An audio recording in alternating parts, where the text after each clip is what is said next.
right, welcome everyone with Semblance of Sanity. I'm Caleb. I'm Jacob. And we're here for Shinsekai Yori, episode 8. It's perfect. It's fine. Everything's good. Yeah, they're back. They have their powers. The adults are none the wiser. There will be no consequences to what happened. No. Yeah, none at all.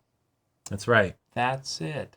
None at all. It's just going to be a nice, calm, quiet, happy time back at the village. Mm-hmm. No shame here. No shame at all. And because you subjected yourself to the deception and the lie and the ruse and the rules of this civilization, now you actually have to kind of play along whatever not even just structurally, but biologically. Well, good luck with that. So, without further ado, let's get into this. All right, everyone. Now be sure to go check out the reaction portion of the video in the description below, then come back here for the discussion.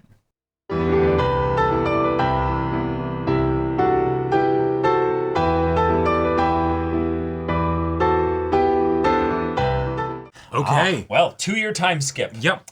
We're basically reintroduced to the entire cast and world and all that. Yeah, because 2 years, like the apparently, Saki narrator seems to be saying here, 2 years to a 40-year-old, nothing. And that might be what Saki's age is in the present as she's thinking back on this story.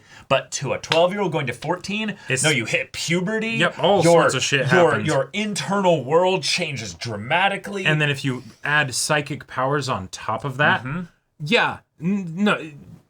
you will absolutely be a very, very different person, and your perspective on things will be very different. Yeah. And I love that it's something where we didn't even show them needing to fit into the society or whatever. Yeah. That just ended up happening because they needed it to happen. But 2 years later, it's already kind of like it's just a distant dream. Well, it's something that I think they don't want to mention in general, but it's also a thing where they've actually gone through an eternity since then. From their perspective, 2 years is like, such a long time. Yep. Like to the point that, and I'm not sure whether this is just because it feels like such a long time, or potentially, where this is us seeing a bit into the perspective of how all the adults in this world come to very much accept this society. Sure. Just that's a whole enchilada that we don't need to get into, and maybe we don't want to get into. And so now we just keep going about our daily lives. We figured out a good new status quo. Yep. And that just sort of continues, and we'll see what it brings us, Yeah. So, all right, let's catch up with everybody. Satoru and Shun were together. Yep. Awesome. Satoru also was kind of pining after Shun a lot, and then Shun pushed him away. Right. Because he was either getting smothered by him a little bit, or he could sense that there was something going on inside him that he was like, I don't like the way this is going, so I'm going to start pushing people away in general. And he definitely kind of felt like he was having a bit of that with Saki. Anytime Saki would kind of give him looks and things like that, he's like, no. Like he can tell that she likes him, I think. Oh yeah, I think so. Yeah. It's something where, on the one hand, we have psychic powers. So all of the things that happen can be elevated and have additional meaning and all that stuff. On the other hand, it's basically, young adolescent drama, right? The relationships start, break, pining happens, jealousy angles are done, all sorts of things. Yeah. And it's over, or not it's over, but it all happens in the span of an episode, right? Right, because for the young, these kinds of things are... Yep. Flashing two relationships that one being introduced, with the time skip, ending, another one beginning, and also ending. And that's just... Right. Yeah. So that's Satoru and Shun. Maria absolutely likes Saki. Always has, actually, now that I kind of think about it. Yep. But Mamoru seems to have transitioned, potentially. Or like being in the middle of it. Or being in the middle of a transition. And that's fascinating because they're not even really like focusing on it in a strong way other than by the voice acting being like a much, much deeper voice. Right, because I think Saki and maybe Maria are the only ones that have the same voice actors? I'm not sure. No, it's definitely Satoru is the same voice actor. Oh, it is? It's just yeah, he's just speaking deeper. Then man, the range just, on that boy. It's just voice acting. Major props. I mean, it's not a boy, obviously. It's going to be like a professional Japanese voice actor. Sure. Probably 30 something, you know. Totally. I get what you're saying, but right. But that, I don't think that would be out of the stretch of a voice actor to be able to just be like, okay, now drop an octave, just do the same voice, you know? Gotcha. I mean, yeah, possibly. I would be very curious to know because I was if that is the same voice actor, I will be shocked. We can look at the previous one because I definitely, it sounded the same to me. Really? Yeah, totally. I mean, I guess it doesn't necessarily matter much either way, but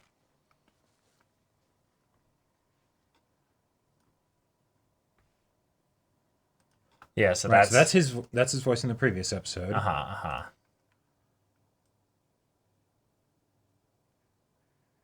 And then here. Mm-hmm.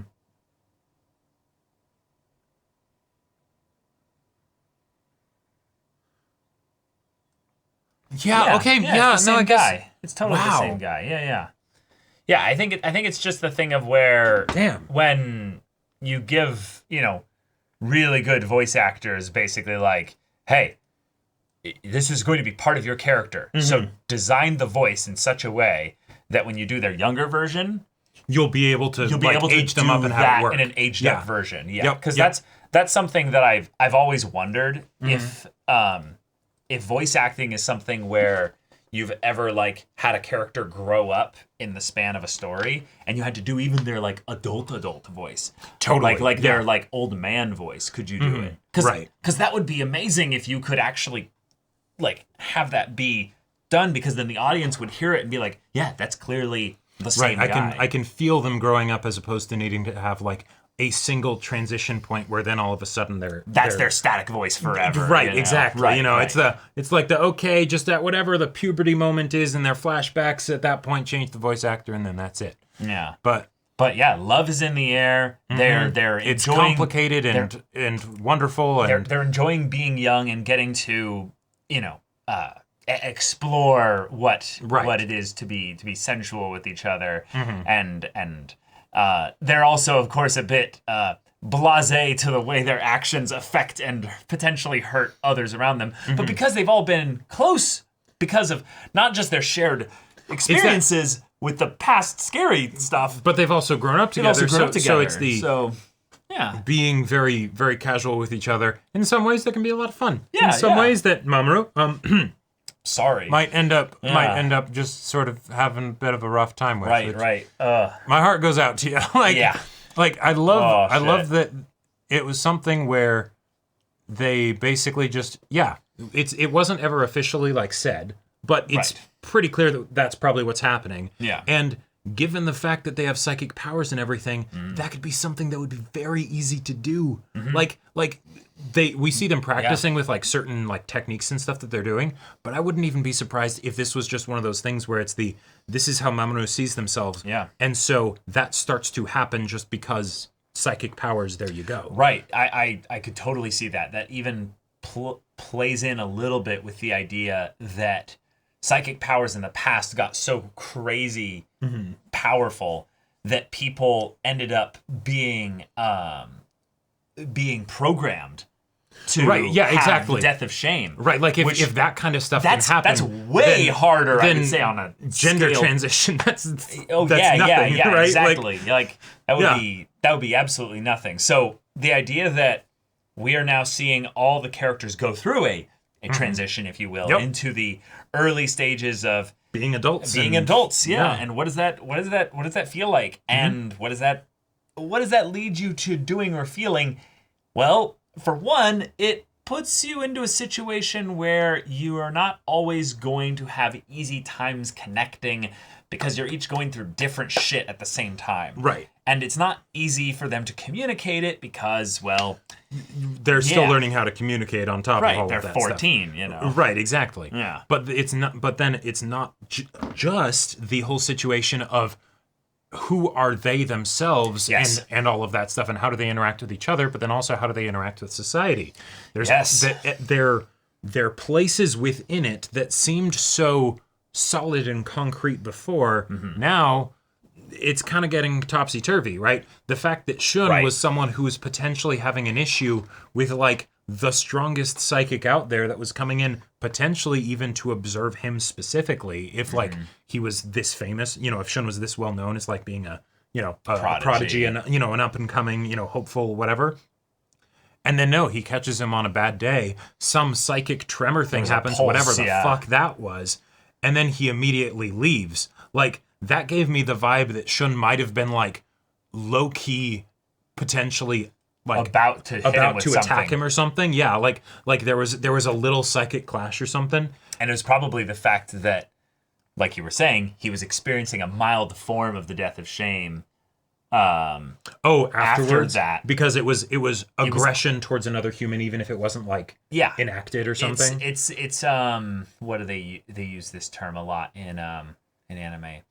Killing intent. It's the idea that you sense someone's aura, their bloodlust, their killing intent. Something about them basically shows that they could desire violence on you, and you go, oh shit, yeah. Right. Like, in just a normal situation. And he might not be trying to do that. He might just be feeling really off today. Yep. And it comes across that way. But then there was also the whole bit of his expression afterwards, which is something that I will say we definitely have not seen from Shun before. Because the defining characteristic of Shun up until this point, especially since we didn't get, like, actual focus from him with the whole, you know, monster rat situation. Yeah, it was being in control. Yeah. Cool as a cucumber, right? Like, nothing phases this guy.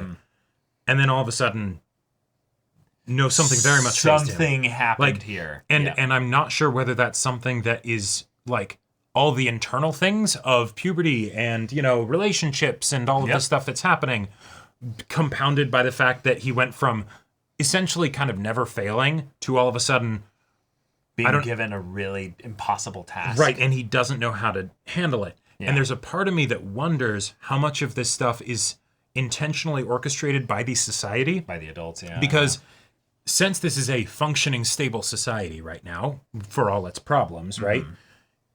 They know how to deal with all of the common complications that happen. So is he an uncommon complication, or is he a common one, and this is just one of the ways they handle it? And I would say that I would think that Shun would be a fairly common complication. Sure. Because, you know, teenage angst and romantic struggles, that's not going to go away just because you're in a post-apocalyptic world or have superpowers or whatever, right? Where people are programmed to act a certain way. Right. Yeah. If this society has survived, they have figured out a way to deal with that. And I could see it being something where, for the more potentially problematic kids, if they were to go crazy, they then give them special attention to be like, hey, we're going to give you a task you won't be able to do to see how you handle are when you the stress and the failure. Right, exactly. When all of a sudden you're put under pressure, right? Yeah. And not everything's going smooth. Because the pressure isn't coming from us, it's coming from within you. Right, exactly. How do you solve that? We will watch you closely and see what we need to do or not do, right? Yeah. Except he succeeded. There's something in that egg. Mm-hmm. It didn't look like a chicken. And it did not look like a chicken. Yeah. I think, I think that this episode kind of serviced like a few things. But the big one it serviced world building wise was that Shun told us, like the audience essentially, that we have been watched since that time 2 years ago. Yep. They have not decided they're still going to punish us, but they're figuring out like the way to do it best. They're handling it delicately. Puberty is not odd, but 3 or 5 kids getting out of the village and coming back just fine. Right. Maybe that is odd. Some of them having their powers sealed. Yeah. That's not normal. That's an uncommon occurrence. Although there is this part of me, and I'm not going to hold on to it too strongly and everything, right? Because these could totally be the kids that are the oh no, it wasn't supposed to happen. That's why the story's being told. That's why the story's being told. Yeah. But there's this part of me that wonders, what if this is actually just the society has managed to deal with this, you know? Yeah, I think that's a great kind of point there. Except this pulse point here kind of is Shun at the very least is an odd case amongst their odd case, if that makes sense. Like the fact that once this guy detected that pulse, he's the strongest psychic. This should be no problem, right? Well, no, it still very much is a problem, because if Shun ends up being a problem child because he's a prodigy or whatever, that's a big deal, even if this psychic is strong enough to stop him or whatever. Because one, death of shame. Two, if this psychic can split the earth in half if he were to fully concentrate, it doesn't matter if Shun isn't quite at his level. That's still, you can't let that happen. The kids and then scare, traumatize, hurt them and damage the society in ways. So they have to be delicate. I very much like the kind of religious vibe I get from the society here. The way he comes in with the cloak, robes, the symbols on everything, and then the mask, giving basically the vibe that he is a blind judge. Oh, okay, and he's coming in there to basically give a psychic impression of everybody, but he does not want his eyes to tamper that impression. I like so it. He's kind of giving me a Visus Mar kind of vibe, a Mira Luca thing, where he just sees psychic auras, and he looks at Shun and he stops before the pulse, and he's like, wait. Hold on. Yeah. Your aura is not normal. What? And so then he approaches him, and then Shun, boom, and then he's like, wait. And then he leaves immediately. Yep. Because, like, this kind of thing happening gives me the vibe that, like, yeah, it could be because Shun's here, because they know that the kids had all this stuff happen. But what if this is just the routine checkup? We generally find that kids tend to be the most unstable around, like, 14 or so. Okay, cool. So around that time, we have all of the classes get a checkup. Regular visits, yeah. Get a regular visit. You know, just one visit from this guy and some from other people. Yeah, exactly. Just to keep a finger on the pulse, just look over everybody and be like, okay, within acceptable bounds of, you know, emotional instability for, you know, adolescence. All right? Everybody deals with that. Yep. Oh, what about that one? And he's a bit stronger than the others. I need to report this. You know, I'm going to report this. Yep. You're going to tell him that for his own good, he needs to go to a rehab center, basically. But that was Satoru. No. Shun. No, that was the thing that confused me. Is that at the end? Yeah. This is Shun. This is Shun. Oh, maybe I just about? Okay. Yeah. No, I guess I just Shun. Okay. Yeah. Dog, no, that totally is. Yeah, I got thrown off by the light. Yep. Yes. Well, he also has he has the neck brace. He has Right. Yeah. Okay. I've been going by color coding the hair for these characters for a bit now. I got thrown off with the sunset. Yeah. Right. So he's getting sent away. Makes sense. He's getting sent away. The teacher and Saki saw what was in the egg. Yes. So there was that too. But then we have this little scene here with a shadowed person that could be Saki's dad. I'd have to go back and look at what his model was there. But, yeah. Yeah, they play the calming music and all that stuff. Mm-hmm. Yeah. Which totally makes sense. Lends to the Zen atmosphere. These kids have psychic powers. Use every advantage you have. Yep. You know. Calm, be okay. Right. It's fine. But even the thing that he did with the balls and whatnot, that almost seemed like that was some kind of potential calming gesture for him. Like, I'm centering myself, you know. Or, like, I got that vibe as well. And the way it's spinning around him in an even, consistent speed and everything. Right, it's like a metronome, just sort of, you know.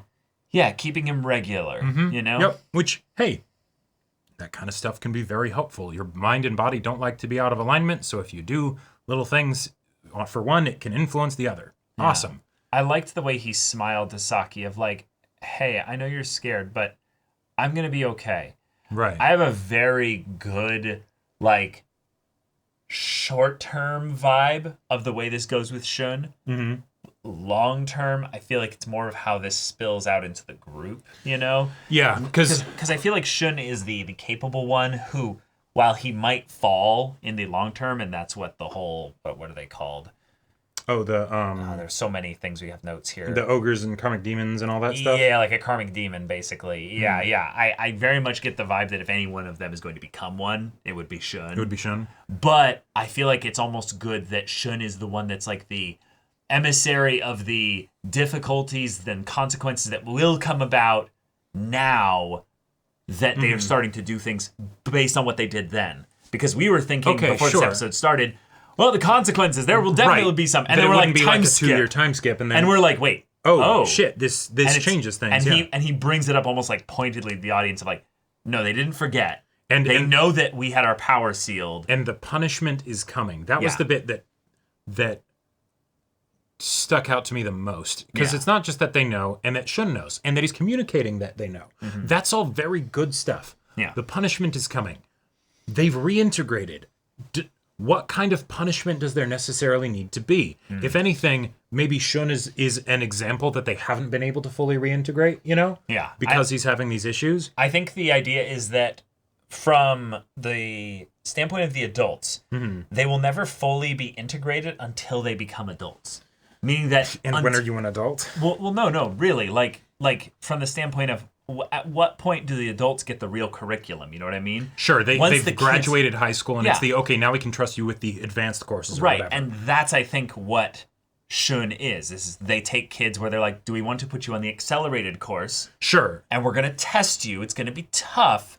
So Shun, you're the one that we wanted to do this, but you're also still one of the kids that did this. Right. So we need to take you through the rehab to become an adult process, maybe even. Sure. Yeah, I could definitely see that. And just start it early. Kind of the, you're the gifted child, so you won't do well if you are given the freedom to sort of just go in other directions. Yeah. But if we challenge you properly, you know, then like you'll be able to adjust better or something like that. That's the best perspective I think that could be going with this. Because Shun seems optimistic about this and what's happening. It's possible that it's the lamb going to slaughter doesn't realize it, but I really don't think so. I think it's the thing that he wants this. Yeah. I think it's the thing that he was maybe a little bit nervous about the way his own person was changing, like his own internal state. And then he's like, I need to push people away, but I want to let them know that I'm going to be okay. So, this is awkward, but I gotta go. But yeah, he was really cold to Satoru. Basically being like, oh, this dating game. And I'm like, oh, yeah, that could be just fine. And then he's like, oh, but now we shouldn't hang out like this at all. Right. Oh, okay, we're just done.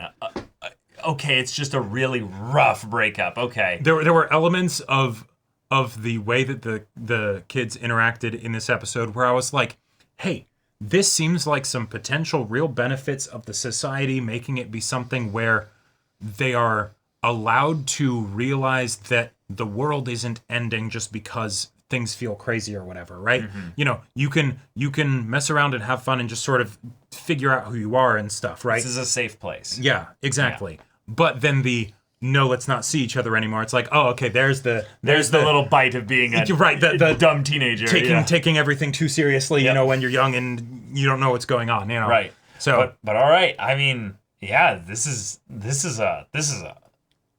a tense episode given how foreboding it feels. Right. With the fact that most of it was teen angst drama until the last like 5 minutes when we're like, oh shit. Right. And the especially weird thing to me about this is that for resetting the status quo, it felt like there were a lot of things that were like set into motion that may or may not be important and yet weren't necessarily like followed up on within the episode. So is that just something that is part of thematically making sure that we're in the right it's the next arc basically perspective headspace for it, or is it important stuff that's going to be coming in later? I think it's important stuff that's coming in later because whenever you do a time skip like this, especially in a story where the world itself is already one we're unfamiliar with a lot of it, you need to you need to bring back into focus the most important things first, which are the characters and the ways in which they are not the same before this. Right. And then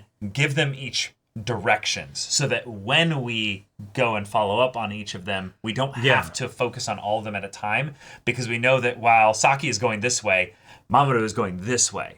And then while, you know, there were so many notes. Satoru? If Maria is going this way, Satoru's going this way. Yeah. Right. Yeah. Well, and that's the thing that I'm most curious about because I feel like we have a pretty good direction on Saki and Shun so far for this episode, which makes a lot of sense. You know, they're sort of Shun is probably the most seemingly plot relevant of the other four after Saki. He's the introduction of the punishment or the rehab or the whatever this next step is. But then for the other three, their lives are kind of just continuing. Yep. So now, all right. Adolescence is it's fun. Yeah. Yeah. Yeah. Well, all right, y'all. Thank you so much for watching this episode's reaction and discussion. If you want to see the next episode's reaction and discussion right now, though, go check out the link in the description below for our Patreon. You can get an early access there. You can watch full-length timer reactions there, and all this comes with Discord access, so you can chat with us in the community there about this show, about anime in general, and also be sure to check out our Twitch channel. We stream every weekday. The info's in the description. And so if any of that interests you, we'll see you there. But until then, we're Semblance of Sanity. I'm Caleb. I'm Jacob. And we'll see you all Next time.